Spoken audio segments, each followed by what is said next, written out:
retrouver dans l'instant matin. Comme vous pouvez le voir, vous allez le découvrir dans quelques instants. L'instant matin s'est transformé pour l'espace d'un épisode en galerie d'art. Et aujourd'hui, nous avons le plaisir de recevoir un artiste qui a choisi un matériau à la fois fragile et fascinant. Alors vous allez le découvrir, comme je vous l'ai dit, nous avon le plaisir de recevoir Tahar Tazrout. Tahar Tazrout, bonjour. Bonjour Mariam. Comment bonjour téléspectateurs. C'était un plaisir renouvelé de vous retrouver ici sur ce plateau. Merci encore d'être là, c'est un plaisir. C'est ton deuxième passage à Canal Algérie? Là, c'est mon deuxième avec vous. Oui. Donc une première fois dans la matinale Bonjour d'Algérie. Aujourd'hui, on est heureux de te recevoir dans l'instant matin. Nous allons parler un petit peu de ton art. Alors tu es autodidacte, tu es donc de formation, donc tu as fait tout ce qui est infographie, infographe de formation. Oui. Et comment t'es venue donc la passion déjà de l'art et plus précisément le verre et pourquoi? Depuis quelque temps, j'ai été attiré par cette relation entre matière et lumière. J'ai essayé d'explorer un matériau que l'on connaissait fragile, éphémère, le verre. Donc j'ai essayé de le travailler, j'ai essayé de le caresser, et là sont nées mes dernières œuvres. Très très belle. Donc est-ce qu'on a des exclusivités, Tahar, là, vous n'avez que du nouveau, c'est que du frais. Justement, je mets le point sur ça. Donc ce sont des œuvres que vous n'avez pas encore exposées, que vous avez fait donc les mois passés. J'aimerais un petit peu qu'on revienne sur votre parcours. Vous avez un parcours un petit peu atypique, donc vous avez vécu en Guyane, c'est ça? Oui, j'ai passé un chapitre de ma vie en Guyane. Chapitre très enrichissant, c'était vraiment une aventure extraordinaire, une aventure humaine hors du commun. Ça enrichit l'être. C'est le bout du monde, il faut le dire. Oui, c'est vraiment l'autre bout du monde. Des milliers de kilomètres, donc d'ici, une autre vie, une autre atmosphère. Ça nous donne une autre vision sur le monde. Et c'est vraiment très apaisant. On se retrouve, on part loin, mais on se retrouve avec soi-même. Il reste toujours ce lien, cette attache déjà à la terre natale. Donc de retour en Algérie. Ça, c'est ce qu'on pourrait nommer le mal du pays. Absolument. On n'en guérit jamais, en fait. On n'en guérit jamais. On a toujours ce besoin de revenir, de se ressourcer. Et donc, en revenant, vous avez commencé à quel moment vous avez commencé à travailler le verre? Ça fait combien de temps? Alors, il y a quelques années déjà que j'ai commencé à tapoter le verre. Donc, je reviens avec une nouvelle expo. Donc, la précédente se nommait Éclosion de verre. Là, je cherchais vraiment à essayer de chercher les tréfonds de la matière, essayer d'aller sous le visible, essayer de casser, de briser. Donc, je troquais mes pinceaux et crayons dans la peinture conventionnelle pour essayer pour pointer des points de verre, tapoter, essayer c'était des portraits qui surgissaient de nulle part, qui surgissaient du fond. Là, je reviens avec une nouvelle vision, un nouveau titre d'ailleurs d'exposition que j'ai nommé Éclosion, que j'ai nommé Écume de verre. Donc, et pourquoi écume? Voilà, ce n'est pas un terme anodin. Donc l'écume, c'est ce qui se crée à la surface de la mer. Ça danse, ça se balance. Et il y a toujours cette tension entre le clair et l'obscur. Donc j'ai gardé cette vision tirée de la peinture classique. Et donc je l'ai transcrite dans ces dernières œuvres. On voit plus D'ailleurs, si vous remarquez, je donne au spectateur une vision particulière. Donc s'il change d'angle, les tableaux changent aussi de personnalité. D'accord. Donc on arrive un petit peu, si vous changez juste un petit peu d'angle, on pourra un petit peu voir peut-être une autre facette du visage. C'est ce qui traduit un petit peu l'humain, c'est les facettes qu'on a, c'est les tensions entre le clair et l'obscur, entre la fragilité et la résilience, entre la cassure et la renaissance. Oui, justement, donc travailler une matière aussi fragile demande de la précision, de la patience aussi peut-être? C'est énormément de précision, c'est un travail... C'était quand même un travail introspectif, je crois. Je croyais en l'existence de la cassure et de la renaissance. C'est ce que j'ai voulu retranscrire dans mes tableaux. Justement, de la cassure, généralement, quand on parle de cassure, on parle, on va dire, d'une fin. On se dit, une fois que, par exemple, une tasse est brisée, une assiette est brisée, ça y est, c'est la fin. On n'arrive pas on va dire, on ne pourra pas la ramener à son état initial. Par contre, vous, c'est justement de cette cassure que vous réussissez à faire sortir donc toutes ces œuvres d'art, toutes ces ombres et lumières, toutes ces expressions aussi, beaucoup d'expressions. Vous avez bien résumé ma vision de ma stratégie artistique, disons. Donc le public aussi a bien compris cela. Il se retrouvait dans cette vision de brisure et de résilience. Donc chercher à briser pour faire naître. Justement, il y a beaucoup de philosophie derrière, hein, parce que généralement, on dit toujours, quand, par exemple, dans la vie courante, on a un problème, on est à genoux, on tombe à terre, il faut savoir se relever. Donc, puis se relever, et puis renaître un petit peu. Absolument. Et puis prendre la distance, et puis regarder un petit peu les opportunités qu'on pourrait introduire pour résoudre ce problème. C'est exactement ce que je transcris dans mes œuvres.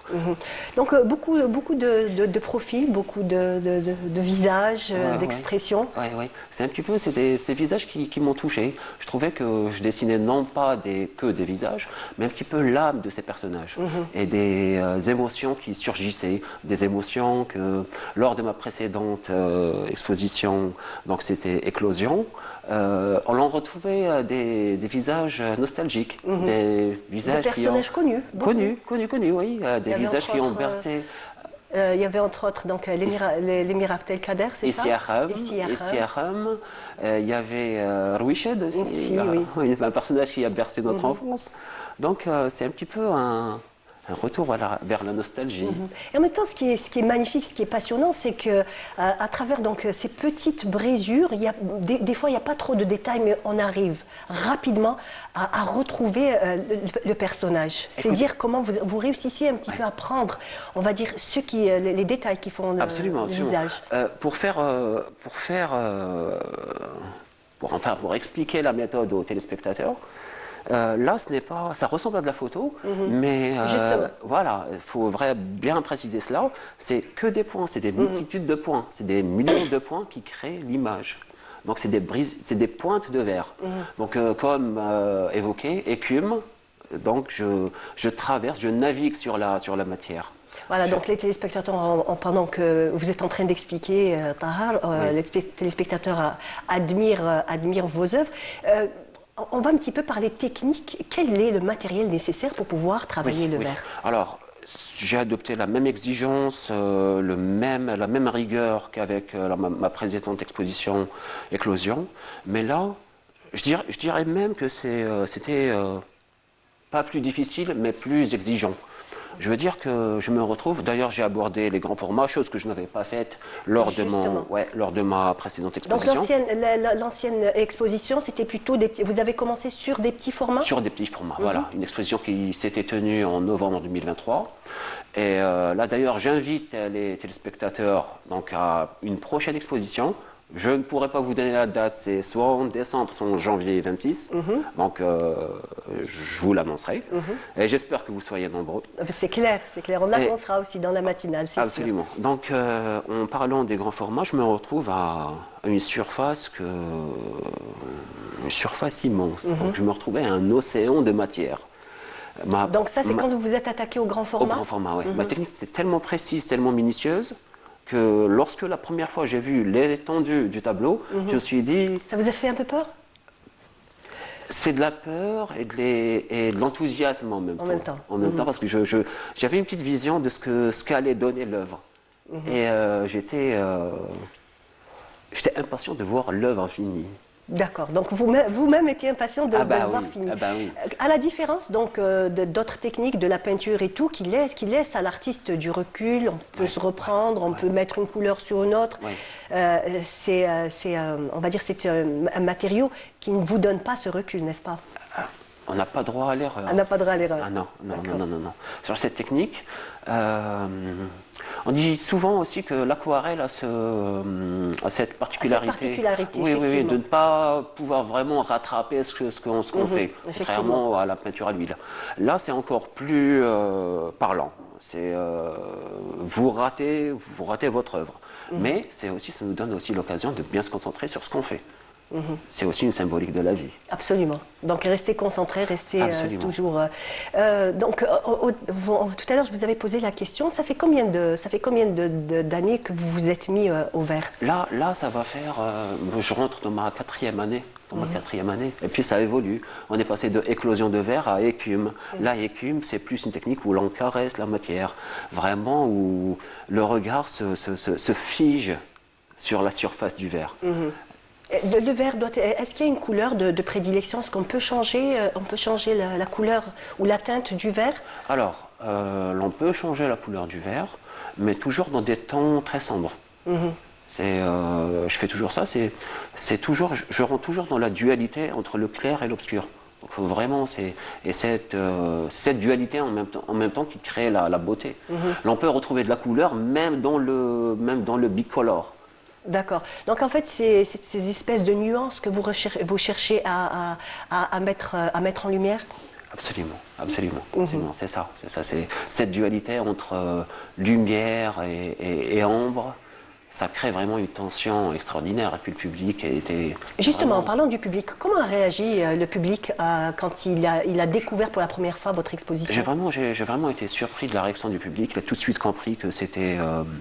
il a tout de suite été émerveillé. Je pense que sur Éclosion, il a tout de suite compris qu'il se retrouvait dans la cassure et dans la reconstruction de lui-même. Donc il avait très bien saisi la philosophie du travail.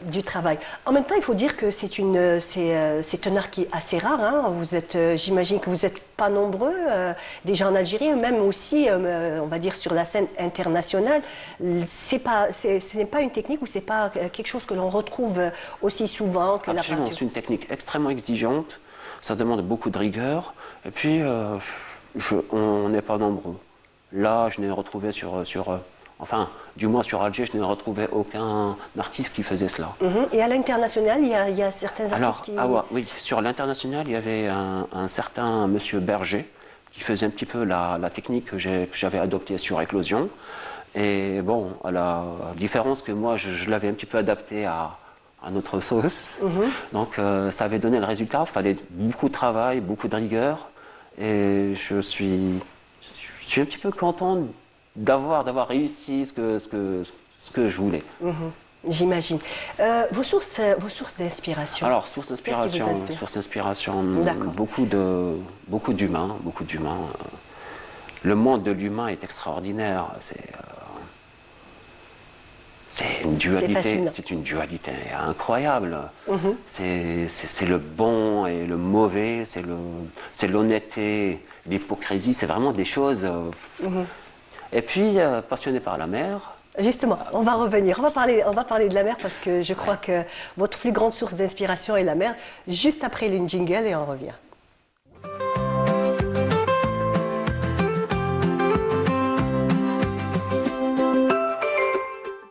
De retour sur notre plateau, on a toujours le plaisir d'avoir avec nous Tahar Tazrout. Donc, on parlait donc de cette dualité du sombre et de l'obscur, du bon et du mauvais. Donc, c'est ce que vous essayez un petit peu de remettre en avant. Donc, on avait parlé de la mer. Alors, je sais que vous avez un lien très particulier avec la mer. La mer, sujet qui me tient à cœur. Donc, je sais pas, je me retrouvais même dans les tableaux que je faisais. Donc, à voir aussi la baleine à bosse. Je ne sais pas si on peut la voir. La baleine à bosse, alors où est-ce qu'elle serait? Je pense qu'elle est là, elle est juste derrière moi, voilà. On la voit. Donc cette espèce de geste, ce mouvement, cette fluidité. Absolument. Et puis, je vais commencer, je vous le disais tout à l'heure, donc mes œuvres, c'est des point par point. Donc, je me suis retrouvé devant un océan de matière qu'il fallait remplir. Oui. Et puis petit à petit, avec beaucoup de persévérance, l'œuvre prend forme. C'est des œuvres qui prennent du temps, mais qui en valent la peine. Donc aussi, il y a ce tableau qui est pas très loin de vous, Tahar. Oui. Donc ce visage de cette femme, cette expression, ce regard, Qu'est-ce que vous vouliez un petit peu mettre en avant? Ce que je voulais transcrire. Ce que je voulais transcrire, c'est d'abord l'intériorité de l'humain et puis son regard sur l'extérieur. L'on peut déceler sur le tableau la figure qui essaye de voir le monde, essaye de le comprendre. En même temps, elle est dans une atmosphère où elle doit faire un choix entre la fragilité et la résilience, l'acceptation ou l'aller vers le devant. C'est un petit peu ce défi que vous donne donc aussi le verre. Est-ce que ça vous arrive par exemple d'arriver presque à la fin d'une œuvre et de la casser parce qu'on sait très bien c'est matériel? Eh oui, malheureusement, malheureusement, c'est des choses qui arrivent? C'est des choses qui arrivent, c'est la vie. Plusieurs fois, j'arrive vraiment au bout, au terme, et puis un faux geste et l'œuvre part en éclats. Voilà. Ouais. Alors, et vous, qu'est-ce que vous faites? Est-ce que vous reprenez la même? Alors là, voilà. excellente question. Oui. Excellente question. Un petit peu de, je dirais pas de tristesse, mais de, bon, je me dis, je le referai un autre jour. Mais donc après, vous repartez sur autre chose? Oui, oui. En général, si une œuvre est perdue, je pars sur autre chose. Pour essayer d'oublier l'ancienne. Et puis j'y reviens. En fait, c'est quand même, vous faites un petit peu votre deuil. Vous attendez de faire un peu le deuil de cette œuvre. Absolument. C'est exactement cela. Exactement cela. J'essaie de l'oublier. Je suis triste pour elle, mais je me dis, elle reviendra un jour. Sûrement. Donc, quand dans votre vie quotidienne, qu'est-ce qui, on a dit, la mer vous inspire? On sait très bien déjà que rien que les couleurs de la mer. Vous êtes quelqu'un qui pratiquait beaucoup une certaine discipline, c'est ça? Vous faites du kayak? Oui, je fais du kayak. Je fais du kayak, je fais de la pêche, je fais du bateau. Je veux dire, la mer, c'est un petit peu l'exutoire ultime. Quand on est amoureux de la mer, rien ne la remplace. Donc un sport aquatique. Sport aquatique. Et en même temps une source d'inspiration. Absolument. Parce qu'on sait très bien que quand on s'éloigne du bord, bon, pour les gens qui nagent, qui aiment les plages et qui aiment se poser au bord des plages et tout, c'est toujours cette belle couleur un peu bleutée, un peu verdâtre et tout, c'est joli. Mais on sait très bien que dès qu'on commence à prendre un petit peu à la mer, à s'éloigner, il y a cette profondeur, il y a ces bleus d'une profondeur qui, on a l'impression presque d'être transpercé, que notre âme est transpercée. Absolument, c'est absolument cela. Et puis il y a le silence aussi. Il y a le silence. Un silence. Le silence aussi. Un silence poétique.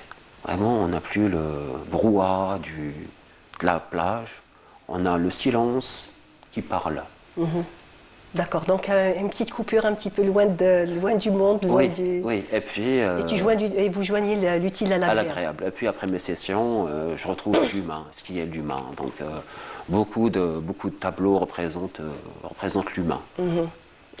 Comment vous se fait le choix quand, par exemple, vous vous mettez devant, on va dire d'abord, vous choisissez d'abord le format ou vous choisissez d'abord l'œuvre que vous allez exécuter? Écoutez, Marie, je choisis d'abord l'œuvre. Et puis, j'essaye de lui donner le meilleur siège possible. Je me dis, telle œuvre mérite qu'elle soit plus exposée qu'une autre, en plus grand format qu'une autre. Il y a des œuvres qui parlent plus étant petites. D'autres s'expriment mieux en étant grandes. Comme par exemple donc, la baleine à bosse. Absolument. Elle est dans l'immensité de l'océan, ça parle. Voilà, donc ça vous avez besoin de cette hauteur donc, pour pouvoir exprimer donc, ce geste, cette courbure de cet animal. Absolument. J'aurais aimé la faire en encore plus grand, mais ça aurait pris beaucoup trop de temps. Beaucoup trop de temps. Combien à peu près dure, par exemple, pour ce beau profil donc, qui est à côté de vous, combien de temps vous prend une œuvre? C'est des œuvres qui prennent beaucoup de temps. Un temps mérité, mais qui en vaut la peine. Là, on part sur quelques semaines, voire quelques mois. Quand même. Ah oui. Donc à chaque fois, c'est de la réflexion, c'est de la réflexion, c'est de la rétrospective, c'est de l'éloignement pour voir un petit peu les meilleurs angles d'attaque pour refléter la lumière. C'est vraiment essayer de maîtriser au mieux le matériau.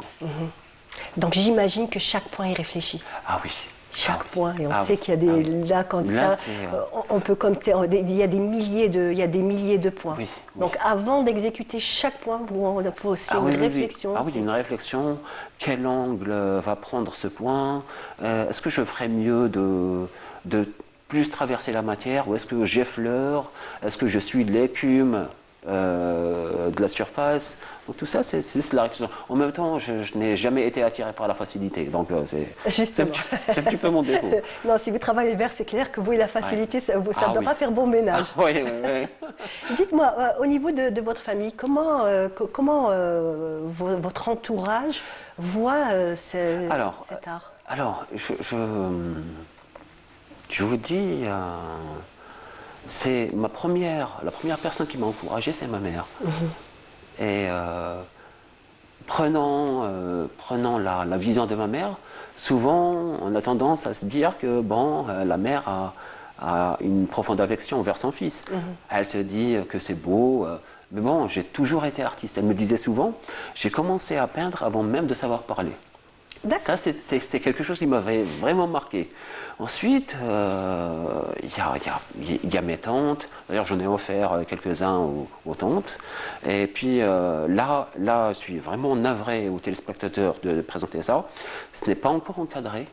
Donc, lors de l'exposition, ils verront un tableau encadré. Ça reflètera encore mieux le sujet. Ça fait rien. Nous, on a eu droit à encore une des avant-première. œuvres brutes. La première brute encore.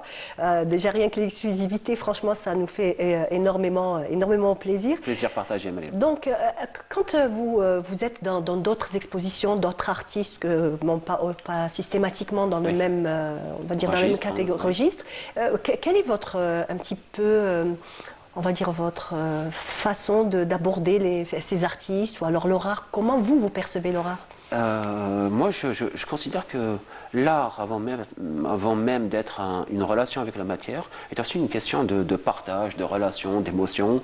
Donc, j'encourage. Il y a une effervescence des jeunes artistes algériens qui découvrent mes œuvres. Donc, ce qu'ils font, et j'en suis heureux, c'est qu'ils s'inspirent de mes œuvres.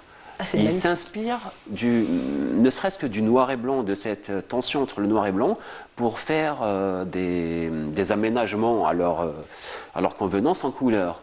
Et ça me plaît vraiment. La première chose, comment dirais-je,